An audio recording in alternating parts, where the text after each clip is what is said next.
Bonjour à toutes et à tous, chronique pour la radio CNO, nous sommes la semaine du 27 octobre 2023. La guerre de la communication, c'est la guerre.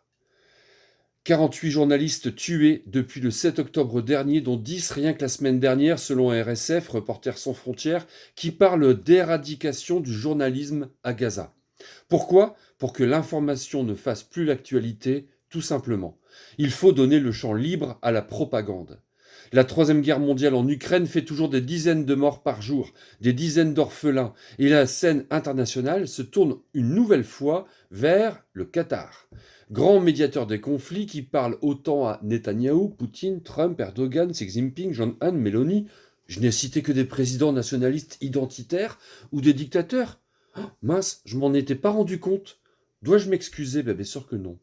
Silence. Le nationalisme pousse un peu partout. C'est bon pour les affaires. Ah, le néocolonialisme au service du grand libéral pour les seuls intérêts de quelques-uns. Vous avez vu la bascule ? D'ailleurs, aucun de ces pays n'a accepté de participer à la cagnotte internationale pour venir en aide aux sinistrés du dérèglement climatique. Vous savez, ceux qui ne sont responsables de rien et qui pourtant sont les premiers à subir les effets destructeurs, dévastateurs du dérèglement climatique. Il s'agit du Burkina Faso, la Somalie, Haïti, Djibouti, le Kenya, le Niger, l'Afghanistan, le Guatemala, Madagascar et le Zimbabwe.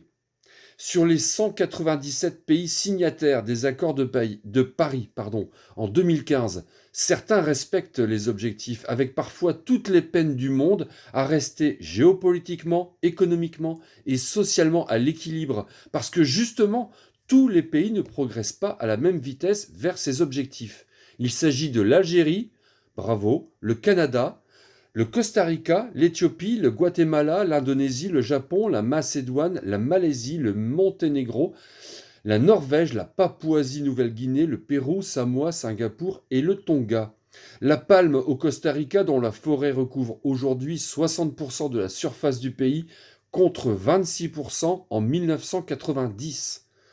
La cagnotte internationale d'ailleurs, c'est 100 milliards pour sauver le climat. Youhou.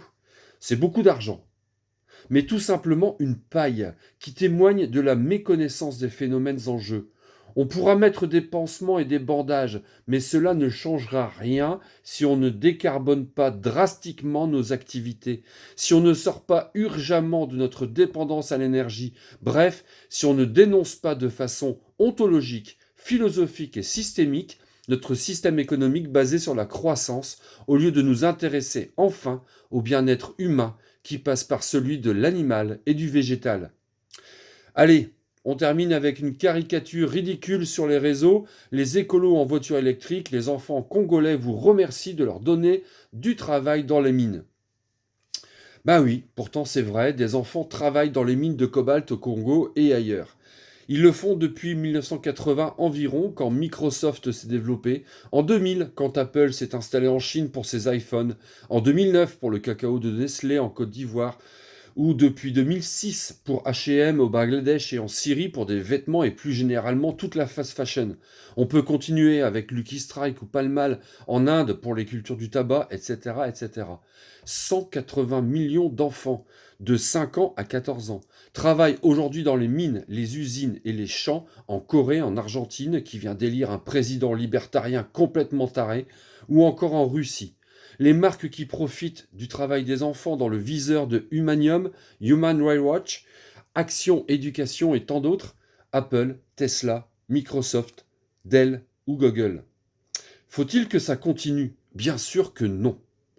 Revenons-en à la voiture électrique. Elle pollue 2 fois plus à sa fabrication qu'une thermique, c'est vrai, et 5 fois moins en fin de cycle. Ce n'est pas une panacée, mais c'est mieux en termes de bilan carbone. Si l'objectif d'une telle information est d'attaquer les écologistes, apprenez que nous prônons la marche à pied et le vélo dans des conditions de sécurité optimales, à défaut les transports en commun, bus et trains, le covoiturage et l'autopartage, et en tout dernier lieu, la voiture particulière, ce déplacement est indispensable. L'objectif, moins polluer, moins dépenser et être en meilleure forme physique. Qui peut être contre cela ? Bonne journée à tous, à très bientôt.